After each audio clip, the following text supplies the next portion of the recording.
Welcome to Disturbing Books, a series where we hang on every word of some of the most depraved writings out there. You weren't expecting this, huh? We got movies, we got comics from all over the world, and now we got books from all over the world. A wise man once said, the books that the world calls immoral are books that show the world its own shame. You'd think I would start with something like, say, American Psycho, right? Nah, everybody's talking about that. I'd rather start with what author Gabrielle S. Faust calls the single most disturbing piece of literature I have ever read. Snuff, written by Enck and Adam Huber, is a story about Jack and Mikey. Jack is an out-of-work actor and Mikey is an amateur porn star. When these two are together, they run a business. Snuff films.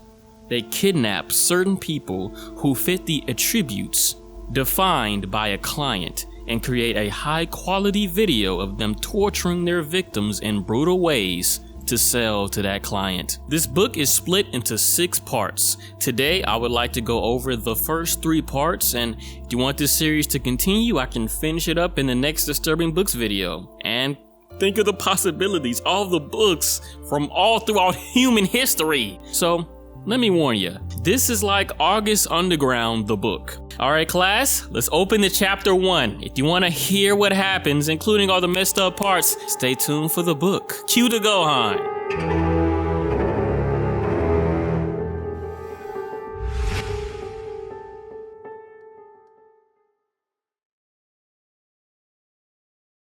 Jack Sanders has been drinking and he soon gets into a wreck with another car. Comes out of nowhere actually. The driver of that car was a 17-year-old girl. Jack Sanders is a washed-up actor and perfectly competent criminal. An edgy combination of Albert Fish and Patrick Bateman. Jack Sanders knew he was exactly right on this point as he pulled the young blonde from the car and yanked both her broken arms loosely behind her back. He felt the fragments beneath her flesh move ever so nimbly as he ripped her schoolyard skirt free, and his hard thrust into her barely stretched. He knew for a fact that she was 17. Even as he stabbed the cheerleader in the back several times, still effing her on the hood of the car as she lay dying in a sea of blood and brake fluid, the difference remained. These actors were artists, describing a skilled application of craft. This all comes with the territory for Jack Sanders, so get ready to hear even worse. Part 1. Entrepreneurial Spirit. Jack would notice that the girl he just murdered had a passenger. He would take that passenger back to his base and would cut out both of her eyes. This is what gives him a sadomasochist with these thoughts lingering.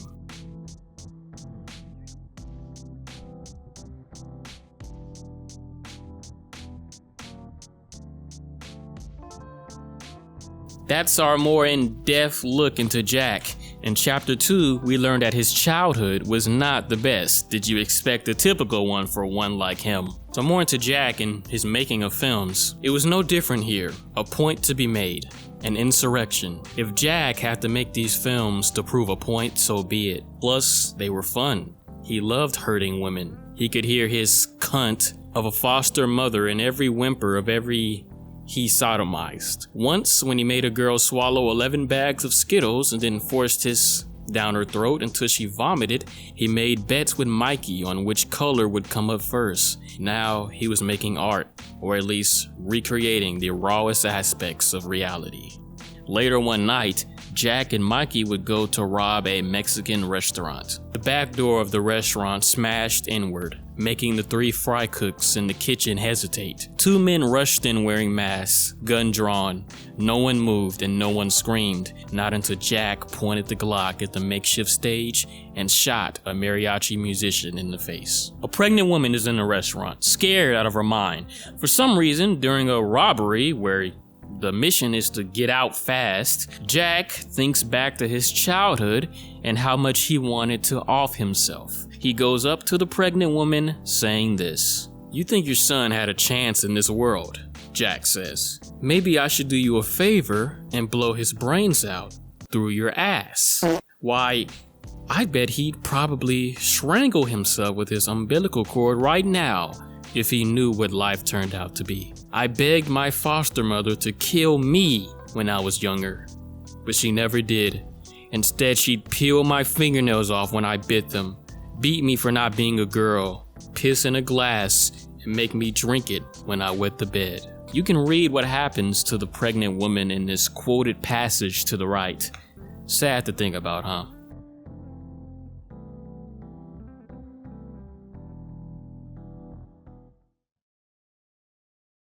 After the robbery, Jack and Mikey go to a pet shelter where they decide to not only take 2 pit bulls for their future videos, but also to kidnap the worker there so that she can be a part of those same videos. Her name is Heather. Want to know how much he charges for a snuff film? Listen to this business transaction.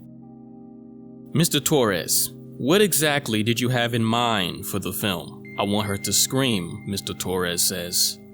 I like that. Anything else? I want to watch.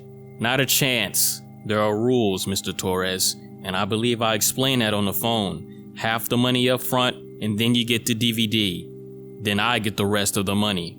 $20,000 per person. Let's move on to Heather's demise, shall we? Heather was forced to perform fellatio on Mikey while 2 pit bulls bit at her. Oh yeah, you can read the passage to see how they describe what they saw here. And this is how she dies. Her last breath escaped through the gash in her jugular. So, how you doing so far? We're about to move on to part 2, history repeating. I mentioned earlier how Jack always wanted to off himself when he was younger. He was jealous of a neighbor girl who had the determination to do it. He describes that here. The bullet hadn't killed her immediately. It exited through the side of her face, and the cop found her left eye and one of her mother's azalea plants on the kitchen counter. They found her handprints everywhere, most of them on the smooth refrigerator door. During that hot July afternoon, her blood had coagulated like jelly on the vinyl floors. Jack remembered his foster father recounting the details years later when he and his brother visited him at the Morehouse Chapel Asylum. Freedom existed in her decision, one that Jack never thought he had, especially with an abusive foster mother. He would later hang her one night. This is how he describes what happened to her. The police assumed the foster mother offed herself. The pain she felt, he would never be able to forget her, especially what she used to do to him sometimes at night. How she used to come into his room while he slept and gag him before she sodomized him with a wire coat hanger. What started his downhill interest in death was when he was younger. His dog, named Shredder, was sick and suffering. Jack's father, Ronald Sanders, would make the boy shoot the dog with a shotgun to put it out of his misery. Take heed to the quoted text to know what kind of father Ronald Sanders was. Reminds me of Billy's dad from Stranger Things. Jack would use the shotgun to put Shredder out of its misery, but he missed the brain. Shredder's face tore open, the top of his head blew off in bone shrapnel. Blood flew out in thick, stingy streams, some of it peppering Dad's bare chest. As Jack grew, he would move out west, eventually meeting a lady named Tiffany who was just as fucked as him. It's similar to Jesse Pinkman's relationship with Jane in a way from Breaking Bad Season 2. This is what happened to Tiffany though. They found Tiffany walking around aimlessly one day in Wilmington. She snapped shortly after we broken up, took a fistful of pills, went drinking at some dive bar, and walked up to a patrolman. While his back was turned, she pulled his service revolver, shot him in the back of the head, dropped the gun right there on the street, and kept walking. The police caught up with her a few blocks later. So that's our little view into Jack's origin story. Part 3. Perverse Therapy. The killer duo are doing a new snuff film for an unknown client. This is how they describe the client. Apparently, his childhood priest them for years and his family never believed him. He lived with it for decades. And this is the priest? No, he died last year, but it did seem to help erase the memories. So watching this is gonna end it. I don't know, maybe. Not really my problem. So this isn't even the damn priest that actually abused the client. It's just some random person. Father Bedard. Well, this is what happens to Father Bedard, by the way. Jack pulled a long sterling silver crucifix out of his pocket. Using the tip, he started to dig into Father Bedard's chest, writing, "Since you've acted like this, I won't stop until I get my revenge." By the time he was done, Father Bedard had all but passed out, and his blood had covered all of Judges 15, number 7. Pulling the old man's cock out and pushing the 3-inch base of the sharpened crucifix up his urethra. He smashed a spike through Father Bedard's left wrist, the sound of bone crunching under the force as the spike pushed through his flesh and deep into the wood. The second spike did the same to his right wrist. The third went straight through his scrotum. Peace be with you, they say, as they cut the camera. So let me introduce you to Bill Corwin, the office worker. Bill is the regional director of information and marketing. Has a daughter named Jenny in college, the kind who loves to spend money that isn't hers, and a wife, Marilyn, who Bill isn't attracted to at all. Bill is addicted to violent pornography and often strokes the worm early in the morning. These are his favorite videos to search up: abused, adorable, amateur, findom, fisting, MILF, water sports, wired pussy. I've never even heard of that. At work, he just sits in his windowless office listening to the nagging of his supervisor, waits on his workmate named Steve to pop in so they can complain about the women in their lives. "What do you say we get the fuck out of here?" Steve interjected, just as the silence was officially becoming awkward. "We can grab a drink. Plus, I've got something to show you." The two, Steve and Bill, go to Steve's home where he pops in a DVD saying, "Watch this, Bill." "What is it?" "You'll see." Steve pressed play on the DVD player and the screen went black for a few seconds before the face of a 40-something woman's mascara and tear-streaked face filled the frame. A barbed wire ball gag cutting into the laugh lines at the corner of her mouth, popping her shoulders out of the sockets. She screamed, but all that came out was a muffled protest, more tears and a trickle of blood then ran down her chin. This was a video of Jack and Mikey torturing someone for Steve. He paid them to kidnap someone off the street that reminded him of his ex-wife. "Pretty fucking impressive, huh?" Steve asked. "I just can't get over how much she looks like Samantha." While Bill is driving home, he gets a phone call from his daughter Jenny. She needs money. $800 to get her teeth whitened. Right after that call, he calls Steve back, who just got done stroking his worm, to the video of Samantha lookalike being tortured to death. And Bill tells Steve, "Hey, do you think I can get that John guy's number?" John is really Jack Sanders. Every few nights on the news, there were reports of another missing girl. An update on the last girl, a priest who never showed up for mass. It was always tragic or mysterious. Family members cried in front of the cameras, pleading for someone to call them. Their precious daughter or niece or wife would never just up and leave. We are in Jack's point of view now, and he describes getting a call from Bill Corwin to kidnap a college-aged girl with brown hair, brown eyes, wearing a university t-shirt. Jack and Mikey drive around in a van looking for a girl that fits the description Bill gave them. And guess what? They find one. And she's already wearing a university t-shirt. Surprised they could just kidnap someone without anybody seeing. Well, colleges can be pretty empty sometimes. The kidnapped girl wakes up being recorded. This is what happens to her. Mikey kept the shot tight on her mouth. The client had been very specific. He wanted to watch everything close up.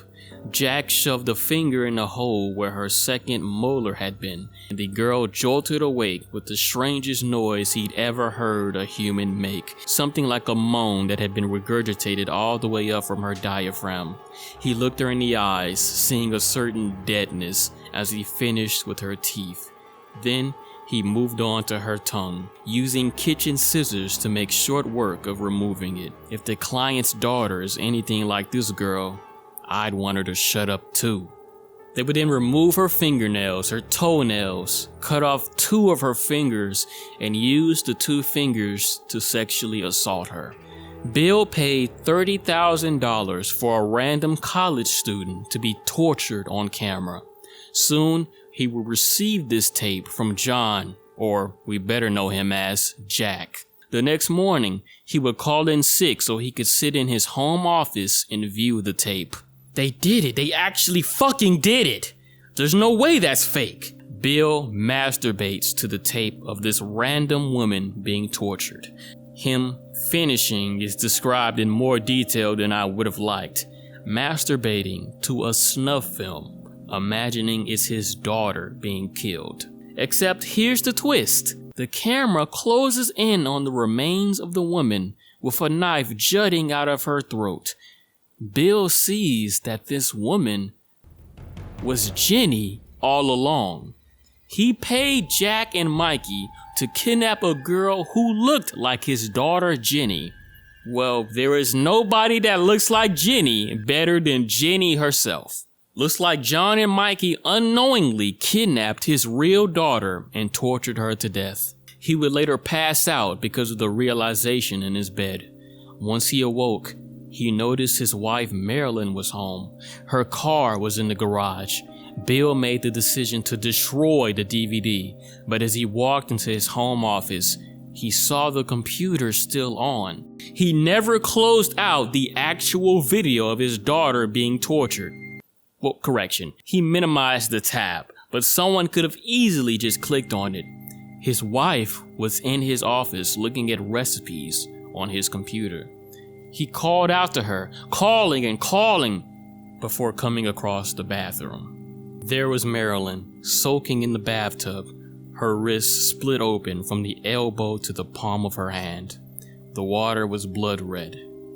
Marilyn was paler than he'd ever seen her. Beside the tub lay his grandfather's antique straight-edged razor, the one they kept on display on the small glass shelf above the toilet. Bill couldn't hold the rotten contents of his stomach any longer. Marilyn had saw the tape while looking at recipes. She clicked on it, horrified. Her daughter's face on screen, twisted in agony, toothless and bleeding. Marilyn lost it, drawing a bath, grabbing that razor, and removing herself from this world to avoid the overwhelming thoughts of what her husband had to do with the death of their daughter. And that is the first half of Snuff. Okay, so first thing. So far, the book has its fair share of disturbing, disgusting torture. I will say that the flashback episodes seem well done. I guess I expected his backstory to be like that.